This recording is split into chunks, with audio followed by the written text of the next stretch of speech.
जय जय जय श्री सीताराम। जय जय जय श्री सीताराम। आज मातृनवमी है। मातृनवमी को हर सनातन धर्म से जुड़े हुए सभी भाई बंधुओं को मातृनवमी की हार्दिक बधाई। जय जय जय श्री सीताराम। सर्वेभ्यो पितृभ्यो नमः। जय जय जय श्री सीताराम। भगवान श्री कृष्ण बोले, हे अर्जुन, तुम मेरे साथ नहीं है, इसलिए यह अति गुप्त शास्त्रीय ज्ञान और भाव तुमसे कहता हूँ। इसे जानकर तुम्हारा अशुभ न होगा। यह ज्ञान सब विद्याओं में श्रेष्ठ तथा गोपनीयों में गुप्त एवं परम पवित्र उत्तम प्रत्यक्ष फल वाला और धर्म युक्त है। साधन करने में बड़ा सुगम और नष्ट नहीं होता। हे परम तप, इस धर्म पर जो श्रद्धा नहीं रखते वे मुझे नहीं पाते। मृत्यु युग संसार में बार बार लौटते हैं। मैं अव्यक्त हूँ, मैंने ही यह सब जगत प्रकट किया है। सब प्राणी मुझ में प्रकट है, किंतु मैं उनमें नहीं हूँ। मुझ में सब भूत भी नहीं। मेरा ईश्वरीय कर्म देखो। मेरी आत्मा ही आत्मा सब भूतों का पालन करते हुए भी नियत नहीं है।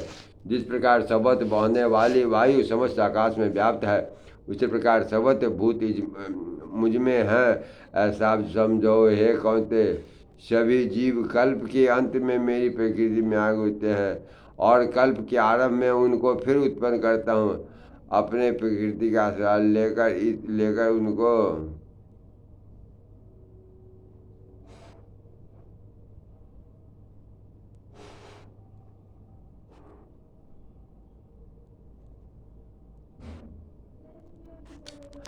और कल्प के आरंभ में उनको फिर उत्पन्न करता हूँ। अपने प्रकृति का आश्रय लेकर उसके गुण व स्वभाव वाले समस्त भूत वर्ग को मैं बार बार उत्पन्न करता हूँ।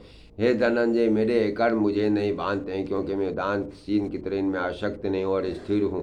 मैं अध्यक्ष होकर प्रकृति दुराचर जगत को उत्पन्न करता हूँ।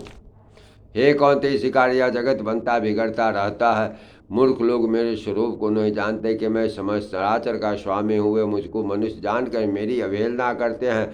उनकी आशा व्यर्थ, कर्म निष्फल, ज्ञान निरर्थक, चित्त भ्रष्ट है। वे इस आसुरी शक्ति के वश में है जो मोह को उत्पन्न करते। हे पार्थ, विवेकी जान ले, जो देव प्रकृति में स्थित है वे मुझे संसार का आदि अविनाशी जानकर मन से भजते हैं।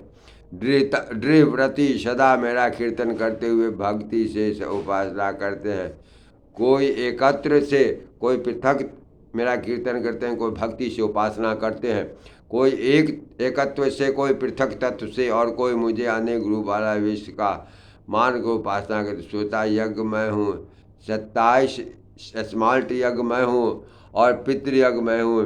इस जगत का पिता माता धारण करता पालन करता मैं पितृ हूँ। जन युग पदार्थ ओंकार, ऋग्वेद, सामवेद और यजुर्वेद में हूँ। गति पालन करता प्रभु, साक्षी, निवास स्थान, रक्षक, मित्र, उत्पन्न करने वाला, संहार कारक, आधार, प्रलय स्थान और अविनाशी बीज मैं ही हूँ।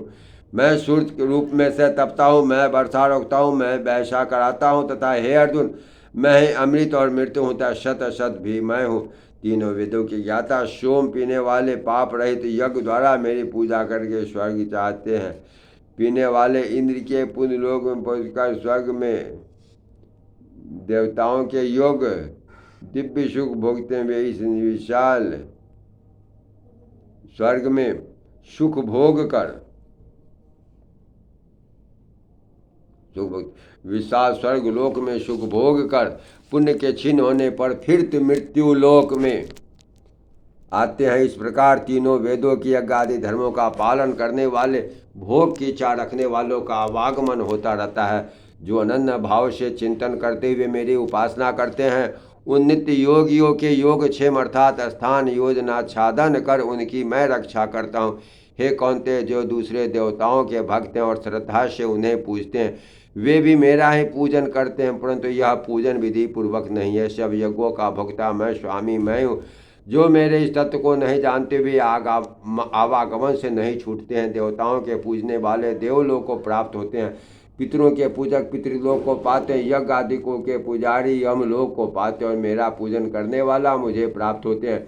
भक्ति से पत्र पुष्प फल या जल जो मुझको अर्पण करता है, उस शुद्ध अंतःकरण वाले व्यक्ति के भाव से दिव्य पदार्थ को मैं बड़ी ग्रहण करता हूँ। हे कौनते, जो तुम करते हो खोते हो सब वह मेरे अर्पण करो। ऐसा नहीं करने से तुम कर्म बंधन रूप शुभ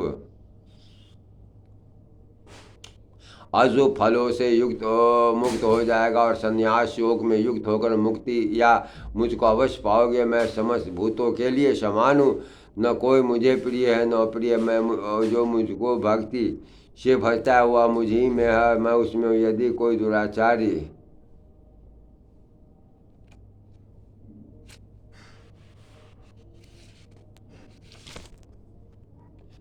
भी और अनन्य भाव से मेरा भजन करूं, उसको मैं साधु ही मानता हूँ कि उसने उत्तम मार्ग ग्रहण किया है। वह शीघ्र ही धर्मात्मा हो जाता और चिरस्थायी शांति को पाता है। हे कौन्ते, यह निश्चय करके जानो, मेरा भक्त कभी नाश को प्राप्त नहीं होता।